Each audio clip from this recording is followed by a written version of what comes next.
এইভাবে বাইকগুলো ওয়াশ করবেন, কিন্তু অযথা প্রেশার দিবেন না। হ্যাঁ, বাসায় যদি করতে পারেন কষ্ট করে করবেন, কিন্তু অযথা প্রেশার দিবেন না। প্রেশার দিলে পানির অনেক সমস্যা হয়। ভুল থেকে বাইকের রং উঠে যায়, ডিসকালার। তো বাইকটা একটু ওয়াশ করতে হইব, কারণটা হচ্ছে যে আপনার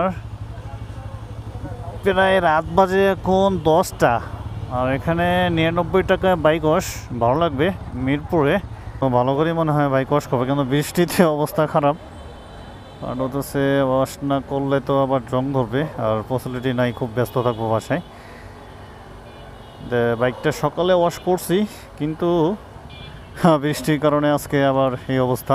আমি একটু আপনাদেরকে শেয়ার করি, যারা পালসার N160 মানে বাইক ওয়াশ করান, তাদের উদ্দেশ্যে আমি কিছু একটু কথা বলবো। যেটা হচ্ছে যে কেউ কোনো সময় হচ্ছে যে বাইক ওয়াশ করার সময় আগে তাদেরকে বলবেন যে আমার বাইকের জন্য ট্যাঙ্কিতে, মানে ট্যাঙ্কির যে মুখটাতে কোনো যদি প্রেশার না দেয়, হেডলাইটের মধ্যে যদি কোনো পানির প্রেশার না দেয়, এবং হচ্ছে আপনার মেন যে সাবজেক্টগুলো আছে, যেমন হচ্ছে যে অয়েল কুল যেটা আছে, এই রেডিয়েটরে যদি কোনো সময় প্রেশার না দেয়, পানির সুইচ আছে, এগুলোতে কোনো সময় পানির প্রেশার না দেয়।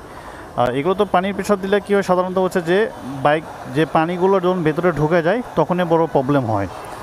যেমনটা হচ্ছে যে আপনার বাইকে যদি আপনি পানি খুব প্রেশার দেন, এটাও সমস্যা হবে, রং উঠে যেতে পারে, আদারওয়াইজ অনেক বেশি বড় প্রবলেম হতে পারে। এই জন্য ট্যাঙ্কির মধ্যে খুব সাবধান, প্রেশার দিলে সেখানে পানি ঢুকবে ভেতরে।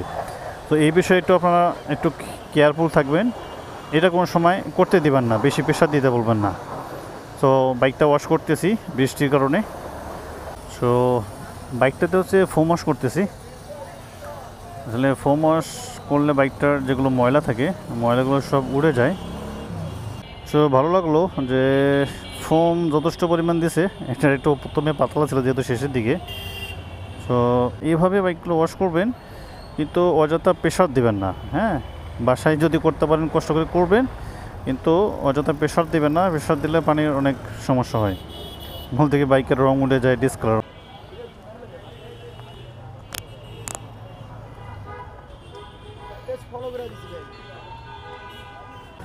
ফাইনালি শেষ। কারণটা হচ্ছে না, বাইকটা ভালো করে হয়েছে, পানি মুছে দিছে।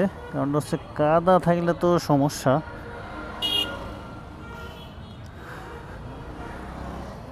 সমস্যা নাই, ভালো করেই ধুইছে। যদি কাদা থাকে তাইলে তো অবস্থায় খারাপ হয়ে থাকে বাইকের। রাত্রে যেহেতু যতটুকু পারে ভালো করে দিচ্ছে। বিসমিল্লাহির রহমানির রহিম স্টার্ট হয়েছে। তো ডান, এখন রওনা দিই বাসায়। পাতলা পাতলা রাখতেছে, আর হচ্ছে বাইকের আমার চেনের একটু সমস্যা ছিল।